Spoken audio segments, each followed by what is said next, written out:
दोस्तों, आज की कहानी बहुत ही ज्ञानवर्धक है, इसीलिए सभी से यह निवेदन है कि इस कहानी को पूरा अंत तक ध्यान से सुनिएगा, जिसे जान करके आप ये जानेंगे कि कम उम्र में ही बुढ़ापा क्यों आते हैं।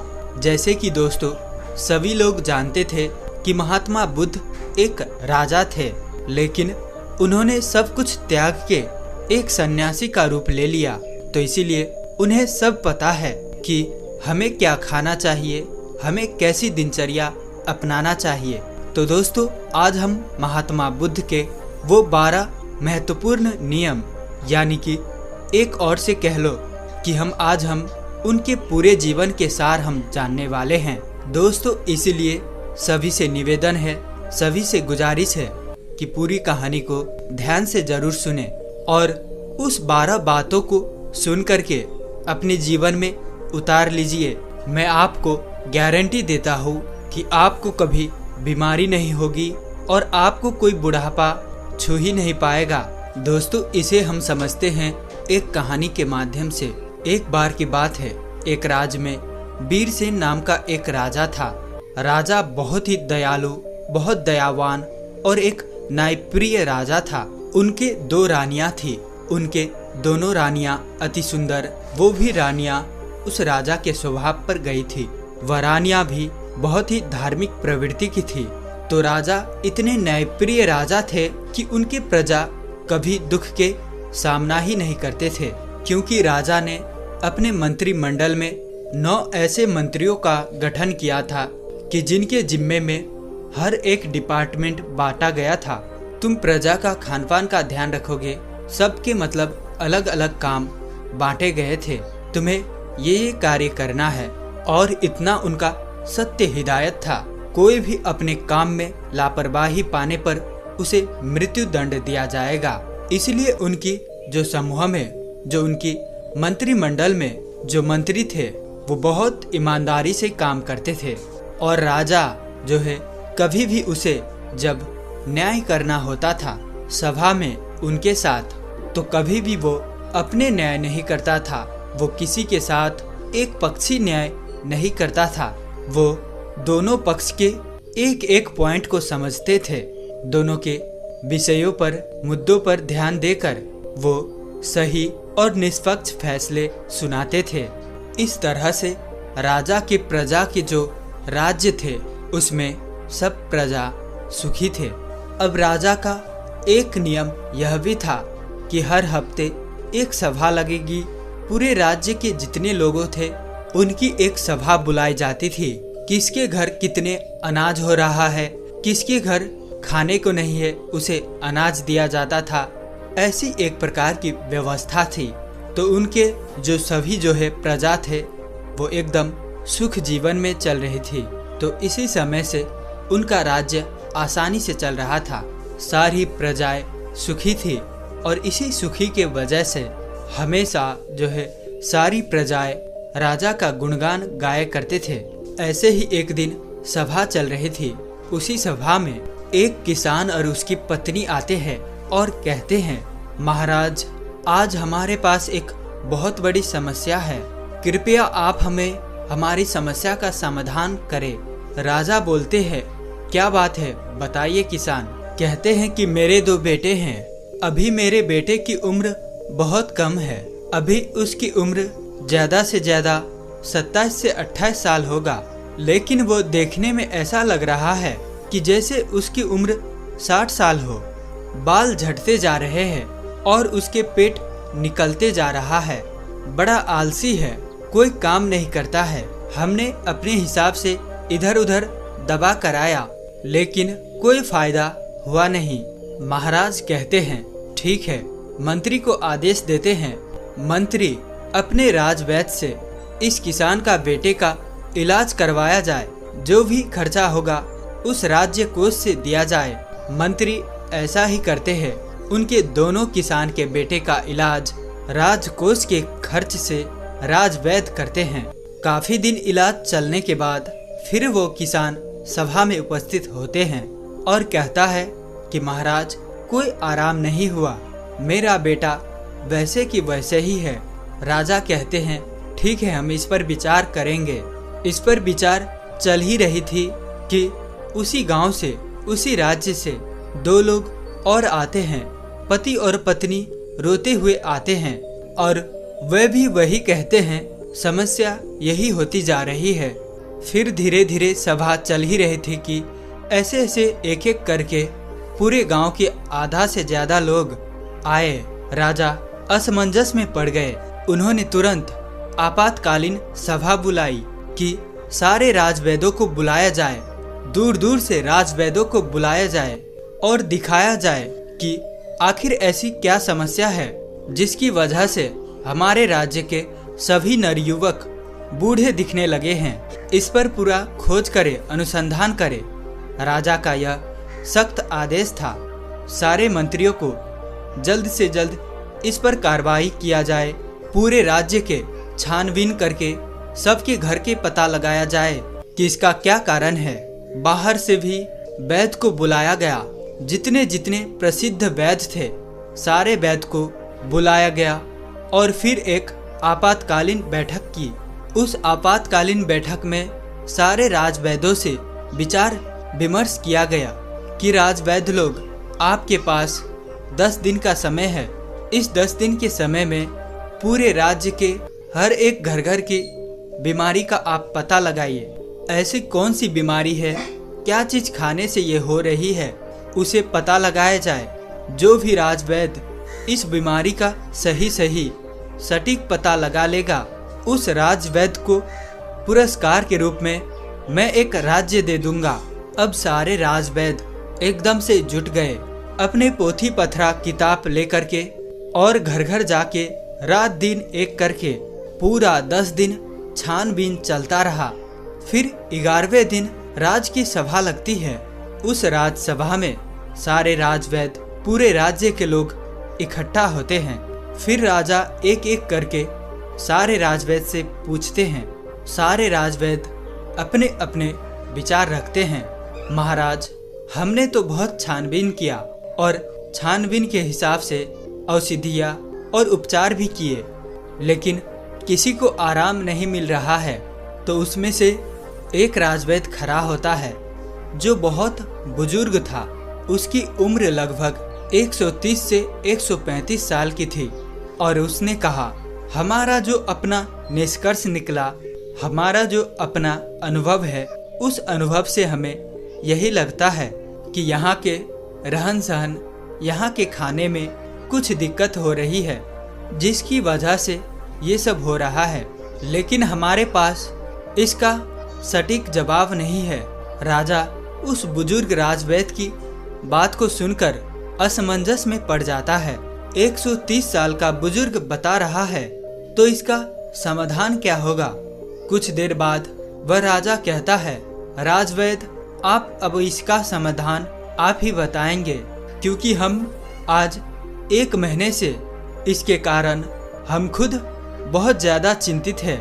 हमारी प्रजा परेशान होती जा रही है और हम भी देख रहे हैं, हम भी इसी सोच में परेशान होते जा रहे हैं। मेरे भी बाल झड़ने शुरू हो गए हैं। हमारे परिवार में महारानियां, राजकुमार, राजकुमारियां जो भी है, सब लोग अपनी प्रजा से परेशान है। आखिर समाधान तो बताइए। फिर वह राजवैद्य हाथ जोड़कर खड़े होते हैं और राजा से कहते हैं, राजा हमें क्षमा करिए, लेकिन हमारे पास एक उपाय जरूर है। इस समस्या का सारा समाधान एक ही आदमी के पास है। अगर उस आदमी को ढूंढ के लाया जाए तो आपकी राज्य के सारे समस्याएं खत्म हो जाएगी, सारी बीमारियां खत्म हो जाएगी। उनके अलावा इसका समाधान किसी के पास नहीं है। महाराज कहते हैं, राजवैद्य जल्दी बताइए, इस शुभ काम में देरी मत करिए। मुझे जल्दी उस महापुरुष, उस ज्ञानी का नाम बताइए, हम उन्हें अपने राज्य में आमंत्रित करेंगे। वह राजवैद्य कहता है, क्षमा करें महाराज, हमें उनका पता नहीं है कि वो कहाँ रहते हैं, लेकिन उनका किसी राज्य में उपदेश चल ही रहा होगा। कृपया आप अपने सैनिकों को सारे राज्य में भेज करके पता लगाइए कि महात्मा बुद्ध किस राज्य में है, कहाँ पर वो उपदेश दे रहे हैं। केवल उन्हीं के पास इस समस्या का समाधान है और दूसरा किसी के पास इसका समाधान नहीं है। राजा ये बात जैसे सुनते हैं राजवैद्य के मुंह से, अपने जो वो 9 उनके मंत्री थे, जो सबसे काबिल मंत्री थे, उन्होंने उनको आदेश दिया कि जल्दी से जल्दी महात्मा बुद्ध का पता लगाया जाए और उन्हें आदर सम्मान के साथ अपने राज्य में लाया जाए। ये हमारा सख्त आदेश है। इसके लिए जितने भी सेना चाहिए, जितने भी गुप्तचर चाहिए, ले लीजिए और आप पता लगाइए इस समय महात्मा गौतम बुद्ध का उपदेश किस राज्य में चल रहा है। वह जरूर आएंगे, उनका हमारा संदेश भेजिए। अगर वह नहीं आते तो आप मुझे बताइएगा, मैं खुद उनके पास चला जाऊंगा। अपने समस्या का निवारण लेकर सारे मंत्री तुरंत चारों दिशा में फैल जाते हैं और काफी अथक प्रयास करने के बाद, काफी मेहनत करने के बाद महात्मा बुद्ध का काफी दूर राज्य में पता चलता है कि वहां उपदेश दे रहे हैं। मंत्री वहां जाता है और महात्मा बुद्ध को प्रणाम करता है और कहता है, भगवान, आपको हमारे राजा ने बुलाया है। हमारे राज्य में बहुत बड़ी बीमारी आ गया है, कृपया आप हमारे साथ चलने का कृपा करें। महात्मा बुद्ध इतने दयालु, हंसमुख, उनका तो बस एक ही उपदेश था कि हमारे पूरे भारतवर्ष स्वस्थ निरोग रहे, किसी के मन में छल कपट ना हो, कभी कोई दुखी ना हो, सभी लोग हंसते रहे।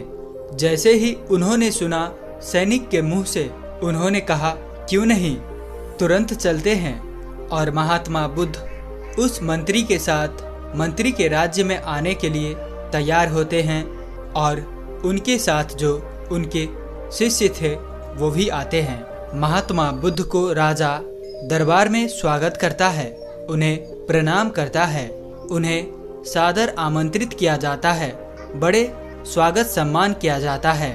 और फिर वह राजा महात्मा बुद्ध से कहते हैं, आप ये हमारे प्रजा, अब देख रहे हैं इतनी विशाल प्रजा है, बड़े ही हंसमुख प्रजा थी, बड़े ही सुखी प्रजा थी, लेकिन आज इनके ऊपर बहुत भारी विपत्ति आ गई। जब इनके ऊपर विपत्ति आ गई है तो मान लो हमारे ऊपर भी विपत्ति आ गई है। ये प्रजा नहीं है, ये हमारे परिवार के सदस्य है। कृपया आप ही इन सब का समस्याओं का समाधान करें। महात्मा बुद्ध राजा की तो पहले ही प्रशंसा सुन चुके थे।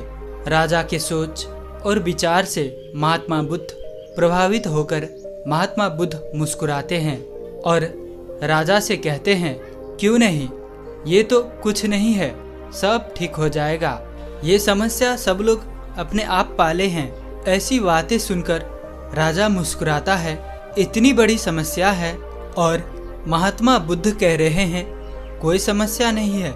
तो राजा कहते हैं, ठीक है गुरुवर, जैसे भी हो आप हमारे प्रजा को ठीक कर दे। महात्मा बुद्ध के सामने एक चेला खड़ा था। महात्मा बुद्ध उस चेले के तरफ इशारा करता है तो चेला कहता है, ठीक है राजा, कल से मैं रोज सुबह 4 बजे आपके राज्य में हमको एक ऐसा खुला स्थान दे दीजिए जहाँ पे आपके राज्य के सारे लोग एकत्रित हो सके, जहाँ खुला वातावरण हो, जहाँ प्राकृतिक धूप आती हो, जहाँ प्रकृति की सारे हवाएं आती हो, सुनहरा माहौल हो।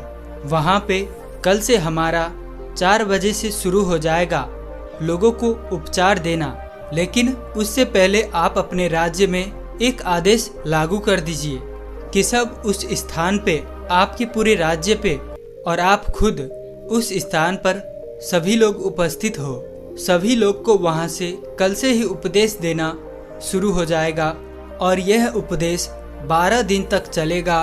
12 दिन करके एक एक उपदेश दिया जाएगा और 12वें दिन आपकी जो पूरी प्रजा है वह प्रजा स्वस्थ हो जाएगी।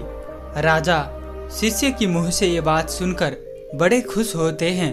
सिर्फ 12 दिन में राजा कहते हैं, ठीक है, जो भी खर्चा आएगा वो सारे हमारे राज्य कोष से दिया जाएगा। फिर वह शिष्य कहता है, कोई खर्चा नहीं आएगा महाराज, आप निश्चित रहिए, आप सिर्फ और सिर्फ अपने प्रजा में ये सख्त आदेश करवा दीजिए, जो 4 बजे यहाँ उठकर नहीं आएगा उसे दंड दिया जाएगा। राजा ने ये आदेश लागू कर दिया और कहा कल सुबह सबको वहाँ आना है। राजा ने एक बहुत बढ़िया सा स्थान निर्धारित किया और कहा कि कल पूरी प्रजा उसी स्थान पर आएगी, हम भी आएंगे और वहाँ पर महात्मा बुद्ध की विचार को सुनेंगे और जैसे महात्मा बुद्ध कहेंगे हम उसके पालन करेंगे और हमारे सारे गुप्तचर सबके घरों पर निगरानी रखेंगे। जो भी उपदेश का पालन नहीं करेगा उसे सभा में दंडित किया जाएगा। ये सारी बातें घोषित करने के बाद पूरी प्रजा महाराजा को प्रणाम करती है और कहते हैं नहीं महाराज, हम सभी लोग वहाँ पर उपस्थित होंगे। महात्मा बुद्ध को सभी लोग प्रणाम करके वहाँ से चले जाते हैं। उस दिन की सभा वहीं पर स्थगित होती है। फिर अगले दिन कल से महात्मा बुद्ध के प्रवचन शुरू होने वाला था। उसमें वो उपदेश देने वाले थे। कल पहला उपदेश था तो वहाँ पे सबको 4 बजे आना था। महात्मा बुद्ध वहाँ पे 4 बजे पहुँच जाते हैं और उस राज्य के सारे लोग 4 बजे पहुँच जाते हैं। फिर वहाँ पे महात्मा बुद्ध पहला उपदेश बताते हैं। वो पूरी राज्य को संबोधित करते हैं और अपने शिष्यों को इशारा करते हैं कि लोगों को बताओ। उनका शिष्य खड़ा होता है अपने स्थान से और कहता है कल से पूरे राज्य के लोग 4 बजे उठेंगे। सुबह 4 बजे 4 बजे जो होता है वो ब्रह्म मुहूर्त होता है। इसी 4 बजे सबको उठना है। सब उठने के बाद 2 से 3 गिलास गुनगुना पानी करना है और सबको बैठ के अलथी पलथी मार के जो गुनगुना पानी है वो मिट्टी के बर्तन में पीना है। मिट्टी के बर्तन से पानी सीप सीप करके पीना है। इसी को जो अनुसरण नहीं करेगा वो आराम नहीं होगा। महात्मा बुद्ध का पहला उपदेश था। इस पहला उपदेश को पालन करेगा और उसके बाद कल दूसरा उपदेश दिया जाएगा। कल ये उपदेश का सब पालन करके आएंगे। सभा वहीं समाप्त होती है। फिर अगले दिन सभी लोग समय से उपस्थित होकर वहां आ जाते हैं। सब लोगों से फिर महात्मा बुद्ध के शिष्य पूछता है क्या हुआ, कितने लोग पालन किए। सब लोगों ने हाथ उठाया और सभी ने कहा कि हमने इसका पालन किया और आज हमें बहुत आराम मिला। हमारा पेट एकदम सही से साफ हुआ, शरीर एकदम हल्की फुल्की लग रही है, एकदम हम स्वस्थ लग रहे हैं। तो फिर महात्मा बुद्ध का शिष्य कहता है अब दूसरा उपदेश जो करना है, सबको टहलने चलना है। यानी कि आज के ज़माने में कहे तो सबको मॉर्निंग वॉक करना है। अपने अपने उम्र के हिसाब से सबको चलना है और चलना कितना है 2 से 3 किलोमीटर। सबको 2 से 3 किलोमीटर चलना है। उसमें जो बच्चे हैं, नौजवान हैं, वो दौड़ेंगे और जो सामान्य लोग हैं जो 40 से 50 की उम्र के हैं वो तेज चलेंगे और चाल जो होगी 1 सेकेंड में 1 कदम और 1 मिनट में 60 कदम तेज चलना है। और जो दौड़ सके वो दौड़ेंगे। बहुत तेज नहीं दौड़ना है, सब अपने क्षमता के अनुसार 2 से 3 किलोमीटर, ज़्यादा होगा पर कम नहीं। इसी हिसाब से सुबह चलना है, मॉर्निंग वॉक करना है।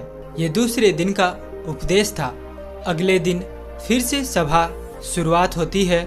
फिर से लोग सभा में आते हैं तो सबसे पहले बुद्ध के शिष्य पूछता है कि 2 दिन का नियम सबने पालन किया।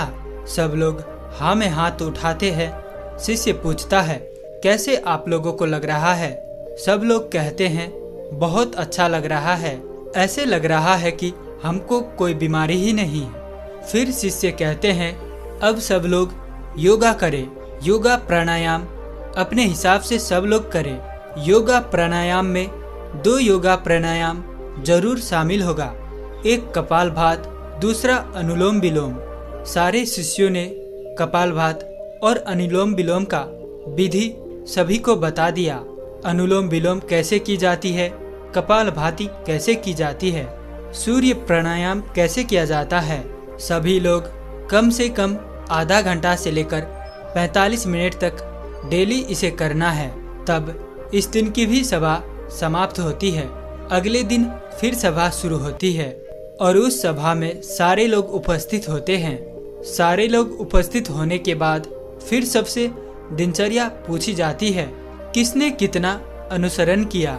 सब ने कहा, अब तो हमको ऐसे लग रहा है कि अब हमको कोई बीमारी ही नहीं है, हमें कोई अलार्म नहीं लगाना पड़ता, हमें जगाना नहीं पड़ता, मेरी 4 बजे अपने आप आंख खुल जाती है। यह सुनकर महाराज बड़े खुश हुए।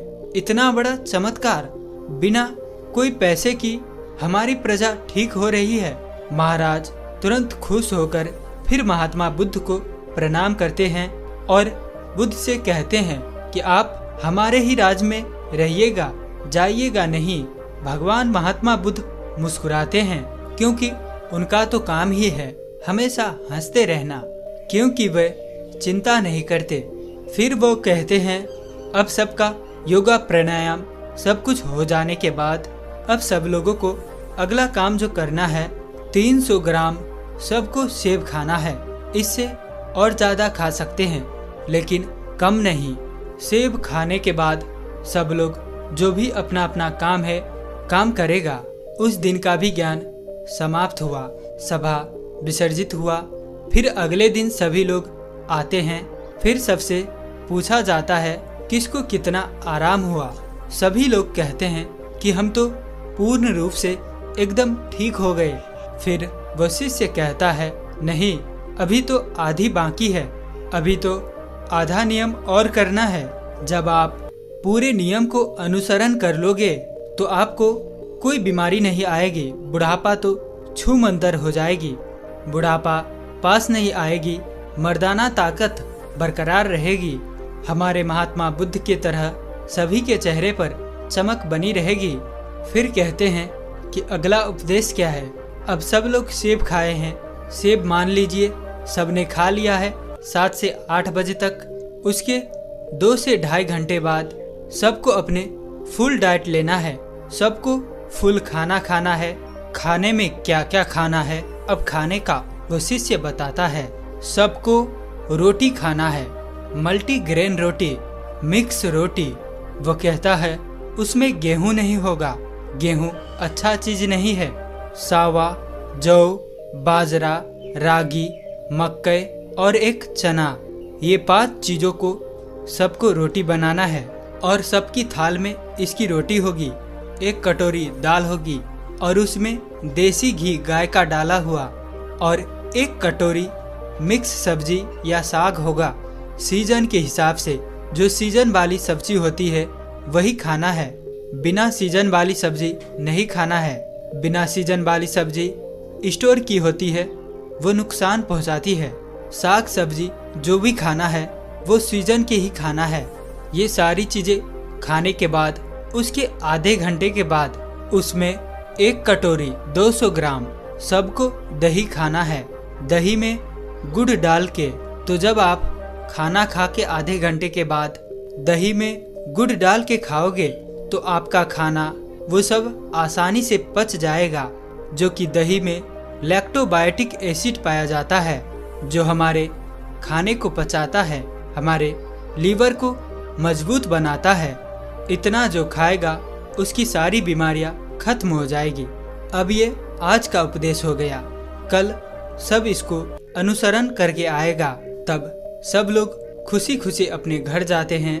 जैसे वो उपदेश में बताया गया सब लोग उसका पालन करते हैं। सब फिर अगले दिन की सभा होती है, सारे लोग सभा में उपस्थित होते हैं। सबसे पूछा जाता है किसको कितना आराम है। सारे लोग कहते हैं, अहो भगवान, हमको तो कुछ बीमारी ही नहीं है, हम तो पूर्ण रूप से ठीक हो गए, हमको तो लगता ही नहीं कि हम कभी बीमार हुए थे। महाराज और खुश हो गए। राजा कहते, वाह, ये तो खाने से सब लोग ठीक हो गए, खाने से सबकी बीमारियां ठीक हो गई।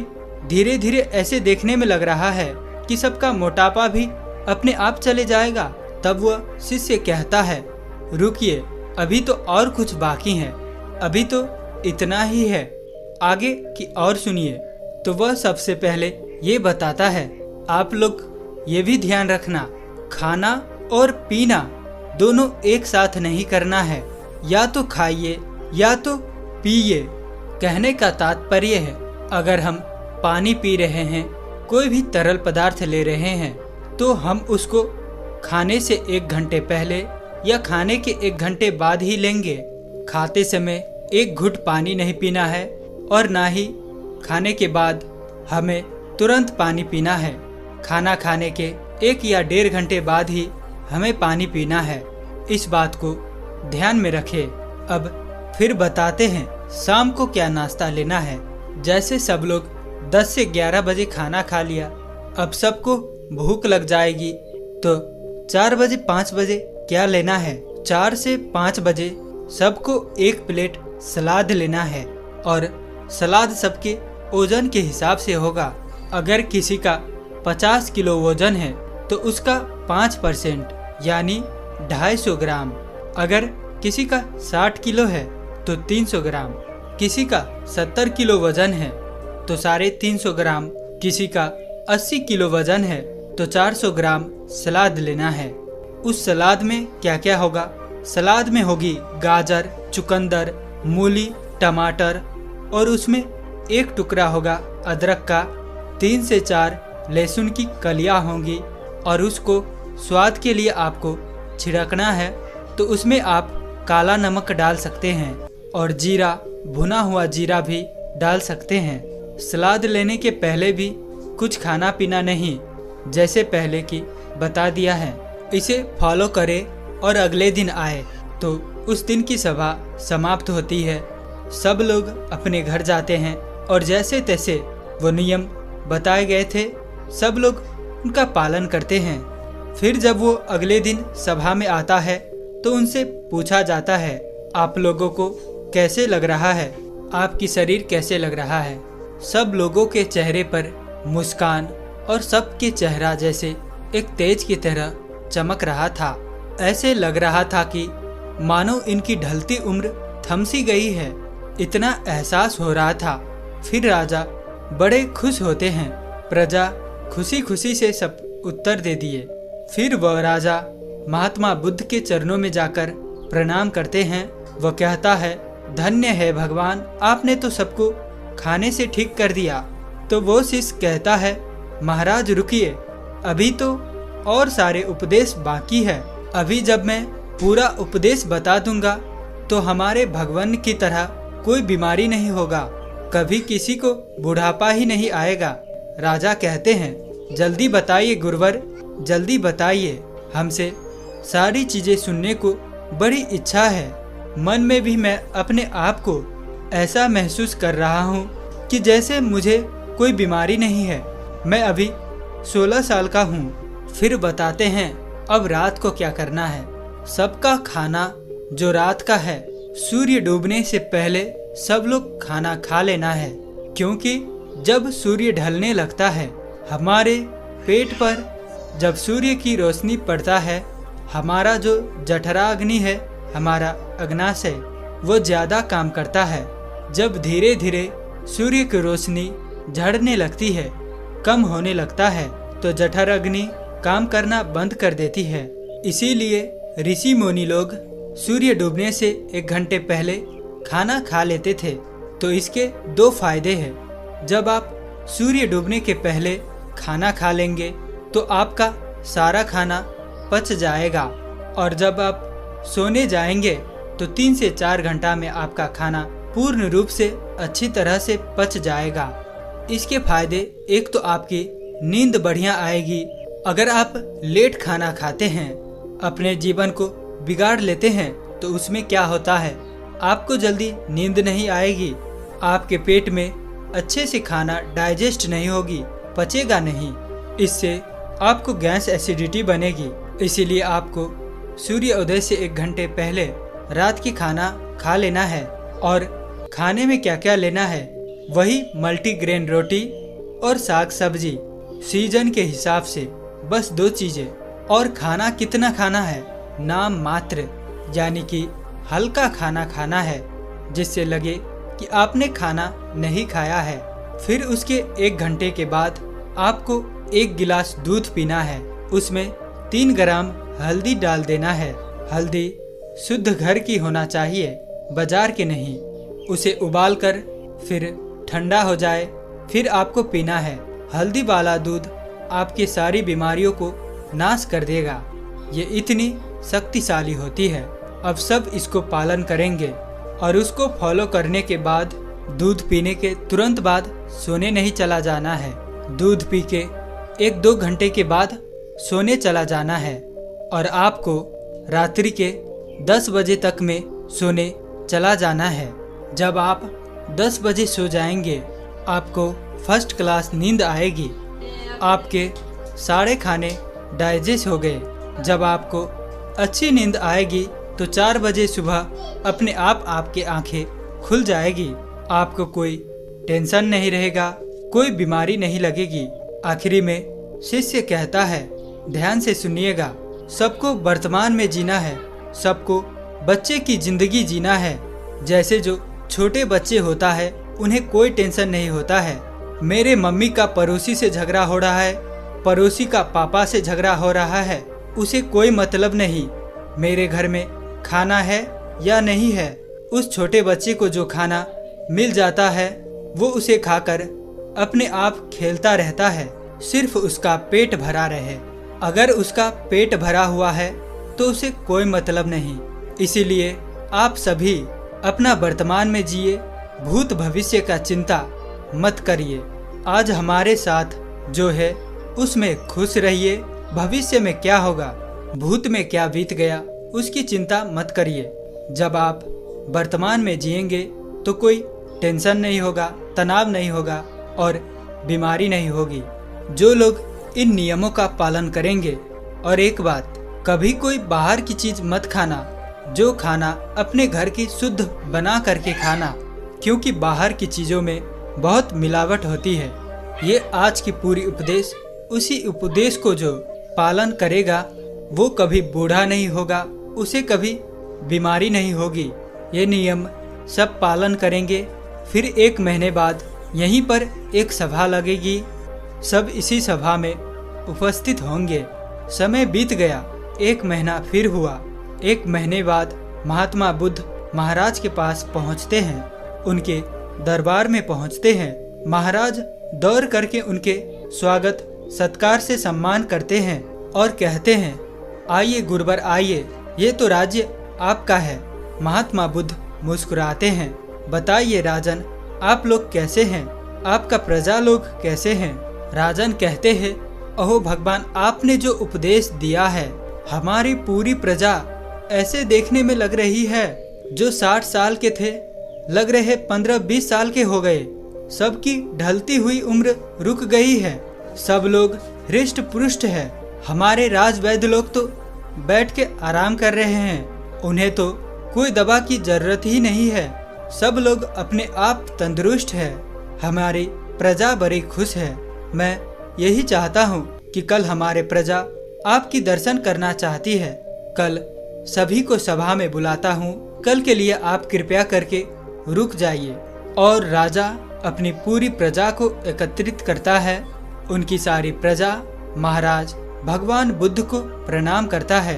महात्मा बुद्ध मुस्कुराते हैं और कहते हैं, आयुष्मान भव। सब लोग खुश होते हैं, पूरी प्रजा खुश होते हैं। इस उपदेश को जीवन भर पालन करने का सब लोग वहीं पर प्रण लेते हैं। और राजा कहते हैं, आपने जो ये उपदेश दिया है, मैं इसे अन्य लोगों तक भी पहुंचाऊंगा, ज़्यादा से ज़्यादा लोगों तक पहुंचाऊंगा। राजा और प्रजा के मुख से ये बातें सुनकर भगवान बुद्ध बेहद खुश होते हैं और फिर महात्मा बुद्ध वहाँ से चले जाते हैं। दोस्तों, उम्मीद है कि आपको कहानी पसंद आई हो।